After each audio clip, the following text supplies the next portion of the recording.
তো আমরা কিছুদিন আগে একটি ছোট বোনকে হারিয়েছি। তো একটা নৃশংস খুন বা নৃশংস খুন হয়েছে, তার জন্য আমরা খুব দুঃখিত। এবং আমাদের দলনেত্রী মমতা ব্যানার্জি উনি যে যতগুলো প্রকল্প করেছে 80% মহিলাদের জন্যই করেছে, মেয়েদের জন্যই ভেবেছে। তো আমাদের দাবি হচ্ছে যে না, সিবিআইয়ের হাতে কেসটা আছে, যত তাড়াতাড়ি সম্ভব তাদের শাস্তি হোক, আমরা এটা চাই। আমরা চাই এরকম ঘটনা আর না ঘটুক বাংলায়। যারাই করুক এর সঙ্গে যারা জড়িত রয়েছে তাদেরকে কঠোর শাস্তি দেওয়া হোক। আমরা তার প্রতিবাদ করছি, জাস্টিস চাইছি। কারণ আমাদের সর্বভারতীয় সম্পাদক যিনি রয়েছেন অভিষেক ব্যানার্জি, উনিও বলেছেন, প্রথমেই বলেছেন যে ওনার কঠোর শাস্তি চাই।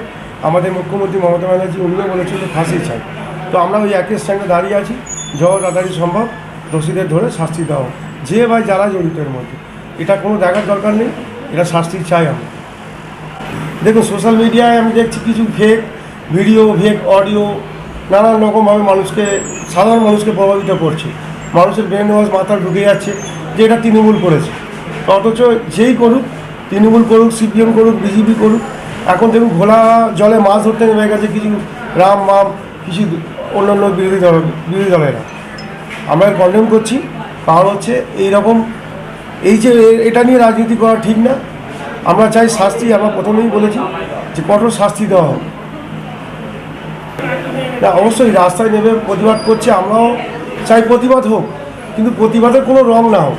প্রথমে আমরা সবাই ভেবেছিলাম যে প্রতিবাদে কোনো রং না হোক, কিন্তু দেখছি ধীরে ধীরে আস্তে আস্তে কিছু নোংরা রাজনীতিবিদ যারা নোংরা এই খেলা খেলছে এটাকে নিয়ে, তো তাদেরকে আমি বলছি আপনারা এটা নিয়ে খেলবেন না, এটা নিয়ে রাজনীতি করবেন না, সবাই সংযত হন। শান্ত বাংলাকে অশান্ত করার চেষ্টা করছে কিছু মানুষ, সেই শান্ত বাংলাকে অশান্ত না করে হয় সেদিকে নজর রাখতে হবে। হ্যাঁ, প্রতিবাদ হোক, প্রতিবাদ হচ্ছে, প্রতিবাদের ভাষাতেই বোঝাতে হবে যে এরকম আমরা ঘটনা আর বাংলায় দেখতে চাই না।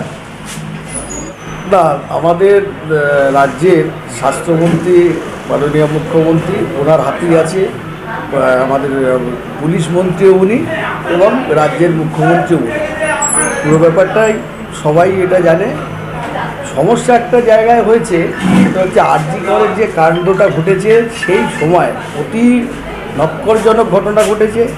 আমাদের পৃথিবী থেকে একটা উদীয়মান সুন্দর ডাক্তার মহিলা, সে আজকে আমাদের পৃথিবী থেকে চলে গেছে। তার জন্যে মমতা ব্যানার্জি শুরু থেকেই দোষীদের শাস্তি হবে, দৃষ্টান্তমূলক শাস্তি হবে, এই ব্যবস্থা নিয়েছে।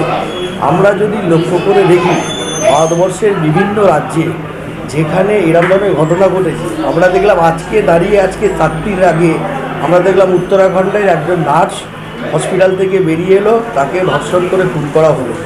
আর ভারতবর্ষের বিভিন্ন রাজ্যের যখন ঘটনাগুলো ঘটছে, তখন আমাদের মুখ্যমন্ত্রী সবথেকে বেশি প্রতিবাদের সুর দেখা যায়। কিন্তু সেই রাজ্যে, যেমন কোনো সময় আমরা উত্তরপ্রদেশের যে ঘটনাটা দেখেছিলাম, দিল্লির যে ঘটনা দেখেছিলাম, সেখানে কিন্তু প্রতিবাদ সাধারণ মানুষ, সুশীল সমাজ সবাই করেছে, কিন্তু কোনো সময় মুখ্যমন্ত্রীর পদত্যাগ চাইনি।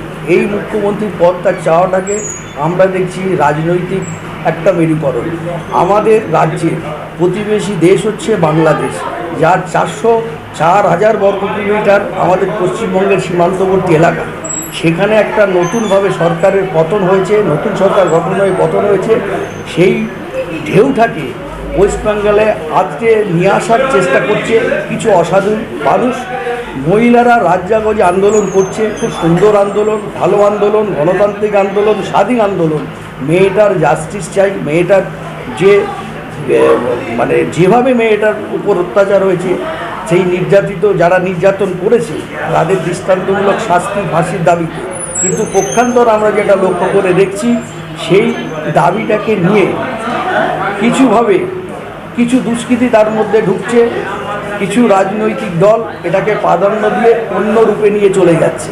সারা ভারতবর্ষের মধ্যে একমাত্র রাজ্য যেখানে পশ্চিমবঙ্গে তৃণমূল কংগ্রেসই মহিলাদের আসন সংখ্যা দেখবেন সবথেকে বেশি।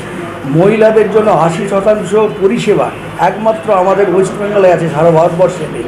এই ভারতবর্ষের দ্বিতীয় প্রধানমন্ত্রীর দাবিদার হচ্ছে যদি কেউ হয়ে থাকে একমাত্র পশ্চিমবঙ্গের মুখ্যমন্ত্রী, একমাত্র মহিলা মুখ্যমন্ত্রী আমাদের মমতা ব্যানার্জি।